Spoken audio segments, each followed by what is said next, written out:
ክርስቶስ የሰው ልጆችን ለማዳን የከፈለው መስዋዕትነት የደረሰበት ስቃይና እንግልት የሚታሰብባት ዕለት ናት። ዕለተ አርብ ስቅለት። የስቅለት በዓል በመላ ሀገሪቱ በሚገኙ የክርስትና ሃይማኖት ተከታዮች ዘንድ በተለያዩ ሃይማኖታዊ ስርዓቶች ተከብሮ ውሏል።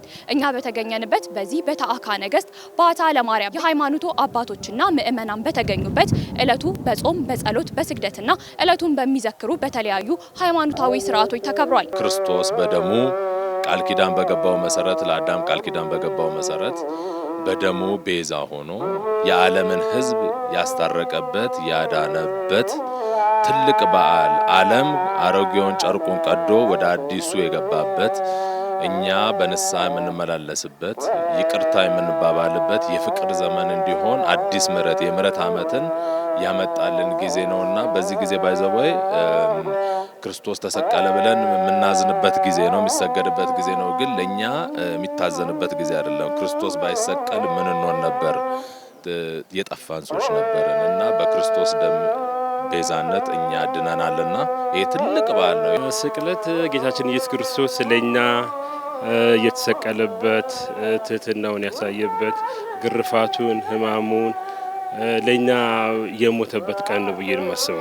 በዕለተ አርብ ኢየሱስ ክርስቶስ ያስተማረውን አንድነት፣ ፍቅርና ይቅር መባባልን ምእመናን መርሃችን ማድረግ ይገባናል ይላሉ ያነጋገርናቸው የሃይማኖቱ ተከታዮች። መማር ያለበት ፍቅርን፣ ለኛ ብሎ መሞትን፣ ያው ከሰዎች ለሰዎች ምን ያህል መዋደድን፣ መፋቀርን፣ ቤተሰቦቻችን የሁሉንም ማፍቀር እንዳለብን ይሰማኛል። መጀመሪያ ይቅር ተባብለን ሁሉም ሰው ይቅር ተባብለን ቂም ያለበት ቂሙን ትቶ ጥል ያለበት ጥሉን ትቶ መጥቶ እዚህ ካላመሰገነ ያንን ሁሉ ተሸክሞ እዚህ ማመስገን ምንም ጥቅም እንደሌለው ተምረናል። ይሄው ሳምንቱ ሙሉ እና ለኛም ይሄንን በተግባር ማሳየት ነው ያለብን።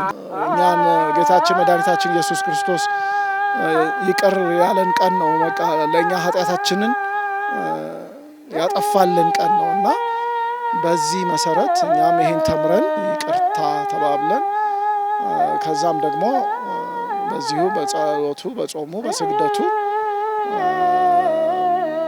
ማሳለፍ ነው የምንችለው።